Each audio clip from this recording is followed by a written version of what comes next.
இன்றைய நற்செய்தி புனித மத்தேயு எழுதிய நற்செய்தியிலிருந்து வாசகம். அதிகாரம் 9, இறை வார்த்தைகள் 18 முதல் 26 முடிய. அவர்களுடன் இவ்வாறு இயேசு பேசிக் கொண்டிருந்த பொழுது, தொழுகை கூட தலைவர் ஒருவர் அவரிடம் வந்து பணிந்து, என் மகள் இப்பொழுதுதான் இறந்தாள். ஆயினும் நீர் வந்து அவள் மீதும் கையை வையும், அவள் உடனே உயிர் பெறுவாள் என்றார். இயேசு எழுந்து அவர் பின்னே சென்றார். இயேசுவின் சீடர்களும் அவரை பின்தொடர்ந்தனர். அப்பொழுது 12 ஆண்டுகளாய் இரத்தப்போக்கினால் வருந்திய ஒரு பெண் அவருக்கு பின்னால் வந்து அவரது மேலுடையின் ஓரத்தை தொட்டார்.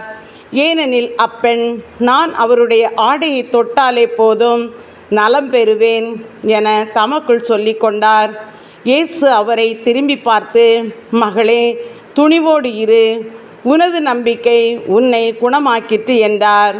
அந்நேரத்திலிருந்தே அப்பெண் நலம் அடைந்திருந்தார். இயேசு அத்தலைவருடைய வீட்டிற்கு சென்றார்.